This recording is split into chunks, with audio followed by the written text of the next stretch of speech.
High রোডের ধারে থাকা তোমাদের জমিটি কম দামে বিক্রি করে দেওয়ার জন্য দাদুর উপরে প্রচন্ড রাগ হয় বলো? কিংবা তোমাদের বাড়ির সামনে কোনো একটা প্রপার্টি যেটা কয়েক বছর আগেই 15,000 কিংবা 20,000 টাকায় পাওয়া যাচ্ছিল, যার বর্তমান ভ্যালু এখন কয়েক লক্ষ টাকা, সেটা কিনে না রাখার জন্য নিজের বাবার উপরেও প্রচন্ড রাগ হয় বলো? যদি তোমার উত্তর হ্যাঁ হয়, তাহলে এই ভিডিওটি তোমারই জন্য। দেখো, আমাদের বাবারা আর দাদুরা যা ভুল করার তা তো করেই ফেলেছে, কিন্তু বর্তমানে আমি আর তুমি যদি আমরা মিউচুয়াল ফান্ডে ইনভেস্টমেন্ট না করি, তো অ্যাজ ফিউচার 15 বছর কিংবা 20 বছর পরে আমাদের ছেলে মেয়েরা কিংবা আমাদের নাতি নাতনিরা আমাদেরকে সেম এই কথাগুলোই বলবে, যেইগুলো আমরা এখন আমাদের দাদুকে কিংবা আমাদের বাবাকে বলে থাকি। হ্যালো ইনভেস্টার, আজকের এই ভিডিওতে তোমাদের সাথে শেয়ার করতে যাচ্ছি এমন 5টা পাওয়ারফুল কারণ যেইগুলি প্রমাণ করে দেয় তোমার বয়স 20 হোক কিংবা 40, তুমি চাকরি করো কিংবা ব্যবসা করো, তুমি চাষবাস করো কিংবা রাজমিস্ত্রির কাজ করো, তুমি সোনার কাজ করো কিংবা মোটর গ্যারেজে কাজ করো, প্রত্যেকটা মানুষের এই সময় দাঁড়িয়ে মিউচুয়াল ফান্ডে ইনভেস্ট করা অত্যন্ত জরুরি। তো দেখো, সাধারণভাবে মিউচুয়াল ফান্ডে ইনভেস্ট করার অনেক কারণ রয়েছে আমাদের কাছে, কিন্তু এই 5টি কারণ সব থেকে পাওয়ারফুল। প্রথম কারণ, প্রফেশনাল ফান্ড ম্যানেজার। এখন বর্তমান সময়ে অনেক মানুষই কিন্তু একে অপরের দেখা দেখি শেয়ার মার্কেটে ইনভেস্ট করছে, কিন্তু তাদের মধ্যে বেশিরভাগ মানুষ জানেই না কোন শেয়ারটা কখন কিনতে হবে এবং কোন শেয়ারটা কখন বিক্রি করতে হবে, কোন শেয়ারটা কোন ভ্যালুয়েশনে নেওয়া উচিত আর কোন শেয়ারটি কোন ভ্যালুয়েশনে অ্যাভয়েড করা উচিত। এছাড়াও market news, quarter result, annual report, কোম্পানির ভ্যালুয়েশনস, এইগুলো ফলো করাও কিন্তু অনেকটাই কঠিন ব্যাপার। আর এই জায়গাতেই কাজে আসে মিউচুয়াল ফান্ড। কেননা যখনই আমরা যে কোনো একটা মিউচুয়াল ফান্ডে ইনভেস্ট করব এসআইপির মাধ্যমে, তখন সেই টাকাটি ম্যানেজ করবেন একজন প্রফেশনাল ফান্ড ম্যানেজার, যাদের কাজই হলো সারাদিন শুধু মার্কেট নিয়েই চর্চা করা, যারা বছরের পর বছর এই শেয়ার মার্কেটে রয়েছে এবং মার্কেটের অনেক বুল রান এবং বিয়ার রানের তারা সাক্ষী, যাদের কাজই হলো মার্কেট নিউজ দেখা, কোয়ার্টার রেজাল্ট পড়া, অ্যানুয়াল রিপোর্ট পড়া, কনকল রিপোর্ট পড়া, কোম্পানির ভ্যালুয়েশন চেক করা, কোম্পানির বিভিন্ন ধরনের এমপ্লয়ের সাথে মিটিং করা, সিইওদের সাথে মিটিং করা, তাদের কাজই এইগুলো, তারা সারাদিন এই কাজটি করে থাকে, তাদের প্রফেশন বলতে এইটাই। আমরা যেমন আমাদের কাজের ফাঁকে কিংবা আমাদের চাকরির ফাঁকে যেই সময়টুকু পাই, সেই সময়টুকু আমরা মার্কেট নিউজ পড়ি, কনকল রিপোর্ট পড়ি, বিভিন্ন ধরনের কোম্পানির ফান্ডামেন্টাল অ্যানালিসিস করি আমরা, কিংবা কোনো কোম্পানির হয়তো কোয়ার্টার রেজাল্ট আসছে সেটা আমরা দেখি। কিন্তু এই ফান্ড ম্যানেজাররা সারাদিন এটাই করে, তাদের কাজই এইটা। তো মিউচুয়াল ফান্ডে ইনভেস্ট করা মানে কি, আমরা এক্সপার্ট হই আর না হই, আমাদের টাকা মিউচুয়াল ফান্ডে যাচ্ছে মানে একজন এক্সপার্টের হাতে যাচ্ছে এবং সেখানে আমাদের টাকাটি কন্টিনিউয়াসলি গ্রো করতেই থাকবে। আর এটাই হলো মিউচুয়াল ফান্ডের সব থেকে বড় অ্যাডভান্টেজ। এরপর যদি কোনো মানুষ বলে যে আমরা চাইলেও তো এই ফান্ড ম্যানেজারের কাজটা নিজেরাই করতে পারি, আমরা নিজেরাই যে কোনো কোম্পানির ভ্যালুয়েশন চেক করতে পারি, যে কোনো কোম্পানির অ্যানুয়াল রিপোর্ট আমরা পড়তে পারি, ফুল টাইম আমরা শেয়ার মার্কেট নিয়েই কাজ করতে পারি, তো তাদের উদ্দেশ্যে একটাই কথা বলি, ফান্ড ম্যানেজারদের কাছে কি থাকে, এক্সপার্টের একটা পুরো টিম থাকে, তাদের কাছে অ্যাডভান্স কিছু টুলস থাকে, বিভিন্ন কোম্পানির রিসার্চ রিপোর্ট থাকে, বিভিন্ন কোম্পানির টপ টপ এমপ্লয়ারদের সাথে তাদের কন্ট্যাক্ট থাকে, যার ফলে কি হয়, কোম্পানির ভেতরে কি চলছে, কি হতে চলেছে, কোম্পানি ফিউচার প্ল্যানিং কি করছে, নেক্সট মুভ তার কি হবে, এইসব নিয়ে সমস্ত নিউজ কিন্তু ফান্ড ম্যানেজারের কাছে আগে থেকেই থাকে, যেটা আমার কাছে আর তোমার কাছে কোনো দিন পৌঁছায় না। হ্যাঁ পৌঁছায়, কিন্তু কখন পৌঁছায়, যখন কোম্পানি অলরেডি সেই প্ল্যানের ওপর কাজ করে ফেলেছে, তারপর আমাদের কাছে যে কোনো ধরনের নিউজ পৌঁছায়, তার আগে কিন্তু আমাদের কাছে পৌঁছায় না, একমাত্র পৌঁছায় ওই ফান্ড ম্যানেজারদের কাছে। তাই যতই আমরা লাফালাফি করি না কেন, যতই আমরা বলি না কেন যে আমরা একটা ভালো রিটার্ন আনতেই পারবো, তো রিয়েলিটি কিন্তু আলাদা। একজন সাধারণ মানুষের একটা ফান্ড ম্যানেজারকে বিট করা কিন্তু নেক্সট টু ইম্পসিবল। 2 নম্বর কারণ, ডাইভার্সিফিকেশন। মার্কেটে একটা কথা খুব ফেমাস, জানো তো, never put all your money in one stock. আর মিউচুয়াল ফান্ড এই রুলটিকে সম্পূর্ণরূপে সব সময় ফলো করে। মিউচুয়াল ফান্ডে ইনভেস্ট করা মানে কি, আমরা যখনই মিউচুয়াল ফান্ডে ইনভেস্ট করব, আমাদের সেই টাকাটি 5 থেকে 7টা সেক্টরের 50 থেকে 60টা কোম্পানিতে অলরেডি ইনভেস্ট হয়ে যায়। হ্যাঁ, কিছু কিছু ফান্ডের ক্ষেত্রে সেটা 100 থেকে 150 কোম্পানিও হতে পারে, কিন্তু নর্মালি 50 থেকে 60টা কোম্পানি ধরে চলা যেতে পারে। যার ফলে কি হবে, আমাদের ওই পোর্টফোলিওর মধ্যে যতগুলি শেয়ার রয়েছে তাদের মধ্যে যদি একটি কিংবা দুটি শেয়ার আমাদেরকে লস দেয়, আমাদের খুব একটা খারাপ পারফরমেন্স দেয়, তা সত্ত্বেও কিন্তু আমাদের সম্পূর্ণ টাকাটি লস হয়ে যায় না। কেননা আমাদের পোর্টফোলিওতে এখনো যে স্টকগুলি রয়েছে, যেগুলি বাকি রয়ে গেল, সেই কোম্পানিগুলির মধ্যে কিছু কিছু কোম্পানি এমন একটা রিটার্ন দেবে যাতে ওই দুটি কোম্পানির অভাবটা কোনোভাবেই আমরা বুঝতে পারি না। যার ফলে কি হয়, ওই দুটি কোম্পানির যে ঘাটতি, সেই ঘাটতিটা মিটিয়ে দেয় বাকি কোম্পানিগুলো। এর ফলে রিস্ক কমে যায় এবং স্টেবিলিটি বেড়ে যায় আমাদের পোর্টফোলিওতে। আর দেখো, ছোট টাকায় কম টাকায় বড় একটা ডাইভার্সিফিকেশন, এটা কিন্তু একমাত্র মিউচুয়াল ফান্ডেই সম্ভব। কেননা আমরা 2000-5000 টাকা দিয়ে হাই কোয়ালিটি শেয়ার কিন্তু কিনতে পারবো না। ইন্ডিয়াতে এমন কিছু হাই কোয়ালিটি কোম্পানি রয়েছে যে কোম্পানিগুলির একটা শেয়ারের দাম প্রায় 5 থেকে 10,000 টাকা কিংবা 15 থেকে 20,000 টাকা। এরপরে আমি আর তুমি হয়তো এসআইপি করছি 5,000 কিংবা 2,000 টাকার। 2,000 টাকা দিয়ে 20,000 টাকার একটা কোম্পানির শেয়ার আমরা তো আর কিনে আনতে পারবো না। কিন্তু মিউচুয়াল ফান্ডে ইনভেস্ট করা মানে কি হবে, মিউচুয়াল ফান্ডের ফান্ড ম্যানেজার সবার কাছ থেকে 2,000 টাকা করে নিয়ে সব টাকাটি এক জায়গায় জড়ো করে বিভিন্ন কোম্পানির শেয়ার কিনে আনবে।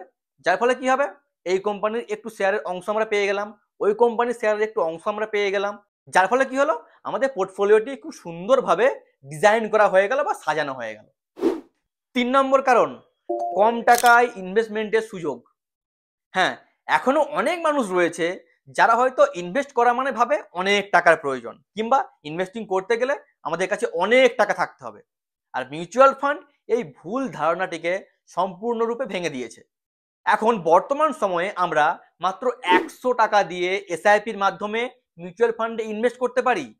হ্যাঁ, প্রত্যেক মাসে মাত্র 100 টাকাও আমরা ইনভেস্ট করতে পারি। এখন মাত্র 100 টাকা দিয়েই কিন্তু আমরা আমাদের ভারতবর্ষের যেগুলি খুব ভালো ভালো কোম্পানি, সেই কোম্পানির একটা কিন্তু শেয়ার হোল্ডার আমরাও হতে পারবো।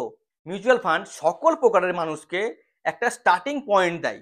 সে স্টুডেন্ট হোক, সে জব হোল্ডার হোক, সে চাষিবাসী কোনো মানুষ হোক, সে সোনার কাজের কারিগর হোক, সে রাজমিস্ত্রি হোক, সে কাঠের কাজ করুক কিংবা মোটর গ্যারেজে কাজ করুক, প্রত্যেকটা মানুষকে কিন্তু ইনভেস্টিং করার যে স্টার্টিং পয়েন্ট, যে শুরু করার একটা পয়েন্ট, সেটা কিন্তু মিউচুয়াল ফান্ড সকলকেই দেয়। আর দেখো, ছোট ছোট একটা অ্যামাউন্ট জমিয়ে ফিউচারে গিয়ে একটা বড় কর্পাস তৈরি করা, এটা কিন্তু মিউচুয়াল ফান্ডেই সম্ভব। 4 নম্বর কারণ, হাই লিকুইডিটি এবং ফুল ট্রান্সপারেন্সি। এটার মানে কি? এটার মানে হলো তোমার টাকা তুমি যখন খুশি ইনভেস্ট করতেও পারবে, আবার যখন খুশি বিক্রি করে টাকাটি ফেরত আনতেও পারবে। তুমি হয়তো মিউচুয়াল ফান্ডে এসআইপির মাধ্যমে ইনভেস্ট করা শুরু করলে, কিন্তু কয়েক বছর পর গিয়ে তোমার হয়তো ইচ্ছে গেল যে আমি আর ইনভেস্ট করব না, এইবারে আমি ওই টাকাটি ওইখান থেকে তুলে আনবো। তার জন্য কিন্তু তোমাকে কোনো এজেন্টের পায়ে গিয়ে তেল মাখাতে হবে না যে কাকু আমার টাকাটা প্লিজ তুলে দিন, আমার ঘরে খুব বিপদ, আমার টাকার খুব প্রয়োজন, প্লিজ আমার টাকাটি তুলে দিন। এইভাবে কোনো এজেন্টের পিছন ধরে ধরে তোমাকে ঘুরতে হবে না। তোমার টাকা তুমি যখন পারবে নিজের মোবাইল থেকে উইথড্রল খুব সহজেই করতে পারবে। এইখানে কাউকে রিকোয়েস্ট করা কিংবা কারোর হাতে পায়ে ধরার এইরকম কোনো ব্যাপার কিন্তু এইখানে নেই। মিউচুয়াল ফান্ড ইন্ডাস্ট্রি এখন 100% ট্রান্সপারেন্ট।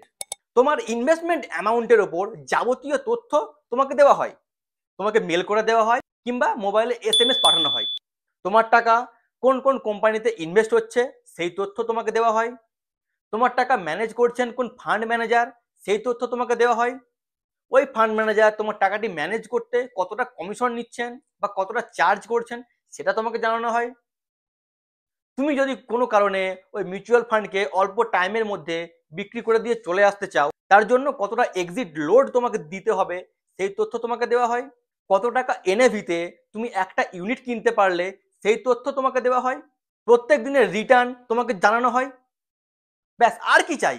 এখানে লুকোচুরির কোনো ব্যাপার নেই। তোমার টাকার উপর সম্পূর্ণ কন্ট্রোল তোমার হাতেই থাকে। 5 নম্বর কারণ, লং টার্ম ওয়েলথ ক্রিয়েটার। তো দেখো, ভারতীয় শেয়ার বাজার বা ভারতীয় স্টক মার্কেট বিগত 25 বছর ধরে অ্যাভারেজ 12% করে একটা রিটার্ন দিয়েই আসছে। আর মিউচুয়াল ফান্ড সেই গ্রোথকে স্মার্টলি ক্যাপচার করে। লং টার্মে মিউচুয়াল ফান্ড আমাদের টাকাটিকে খুব সুন্দরভাবে মাল্টিপ্লাই করে এবং মূল্য বৃদ্ধি থেকে আমাদের টাকাটিকে সম্পূর্ণরূপে প্রোটেক্ট করে। একটা এক্সাম্পল দিয়ে বোঝাই, কোনো ব্যক্তি যদি প্রত্যেক মাসে মাত্র 5,000 টাকা করেও এসআইপি করে এবং সেটা কন্টিনিউ 20 বছর ধরে করতেই থাকে এবং মোটামুটি 15% রিটার্ন সে পায়, তাহলে 20 বছর পরে তার কাছে কত টাকা জমা হবে জানো? প্রায় 65 লক্ষ টাকা। হ্যাঁ, বিশ্বাস না হলেও এটাই সত্যি। প্রত্যেক মাসে যদি কোনো ব্যক্তি মাত্র 5,000 টাকা করে এসআইপি করে 20 বছর ধরে এবং সে যদি 15% রিটার্ন পায় মোটামুটি, তাহলে 20 বছর পর গিয়ে সেই ব্যক্তি 65 লক্ষ টাকার মালিক হয়ে যাবে, যেখানে ওই ব্যক্তির ইনভেস্টমেন্ট অ্যামাউন্ট ছিল মাত্র 12 লক্ষ টাকা।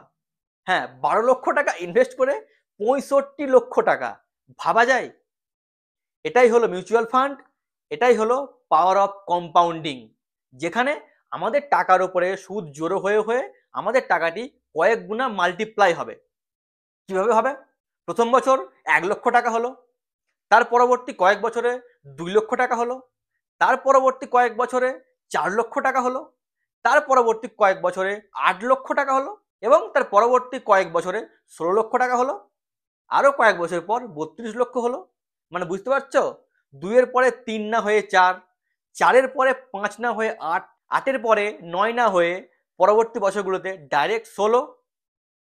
কম্পাউন্ডিং এইভাবেই কাজ করে। আর দেখো, আমি এই যে বলে দিলাম যে 5,000 টাকা ইনভেস্ট করে প্রত্যেক মাসে 65 লক্ষ টাকার মালিক হওয়া যায়, এটা কিন্তু কোনো ধরনের গ্যারান্টি নেই। মিউচুয়াল ফান্ড কখনোই কাউকে কোনো ধরনের গ্যারান্টেড রিটার্ন প্রমিস করে না। মার্কেটের কন্ডিশন যেমন থাকবে সেই হিসাবে কিন্তু আমাদের টাকাটি মাল্টিপ্লাই হয়। যদি 15%-এর জায়গায় 16% আসে রিটার্ন, তো সেই ক্ষেত্রে কি হবে? 65 লক্ষ না এসে 70 লক্ষও আসতে পারে। আবার যদি রিটার্ন 15% না এসে 12% আসে, তখন আমাদের কাছে 50 থেকে 55 লক্ষ টাকাও আসতে পারে। তো এখানে কোনো রকম গ্যারান্টেড রিটার্ন কাউকে প্রমিস করা যায় না। তবে হ্যাঁ, মোটামুটি 12 থেকে 15% রিটার্ন আমরা ধরতেই পারি। ভারতবর্ষের বুকে যতগুলি মিউচুয়াল ফান্ড কোম্পানি রয়েছে তার মধ্যে অধিকাংশ কোম্পানি কিন্তু 12 থেকে 15% রিটার্ন আমাদেরকে খুব সহজেই এনে দেয়। তাই এক্সাম্পল দেওয়ার জন্য আমি বললাম যে 15% রিটার্ন, এটা কিন্তু কোনো ধরনের গ্যারান্টেড রিটার্ন নয়। আশা করি তোমরা এটা জানো যে মিউচুয়াল ফান্ডে কোনো রকম গ্যারান্টেড রিটার্ন হয় না, তবুও বলে দিলাম। ব্যাস, আশা করি এই 5টি কারণই যথেষ্ট এটা প্রমাণ করার জন্য যে mutual fund is one of the best investment option for everyone. আর হ্যাঁ, যে কোনো মিউচুয়াল ফান্ডে ইনভেস্ট করার আগে একটা কথা অবশ্যই মাথায় রাখবে যে মিউচুয়াল ফান্ড হলো একটা ম্যারাথন, এটা স্প্রিন্ট নয়। এখানে ইনভেস্ট করে সাকসেসফুল হতে গেলে কিংবা খুব ভালো একটা রিটার্ন পেতে গেলে ডিসিপ্লিন এবং ধৈর্য থাকাটা অত্যন্ত জরুরি।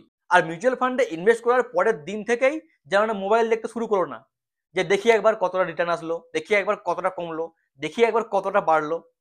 এখানে ইনভেস্ট করার পরে মোটামুটি 5 বছর কিংবা 10 বছর আমাদেরকে অপেক্ষা করতেই হয় ভালো একটা রিটার্ন আনার জন্য।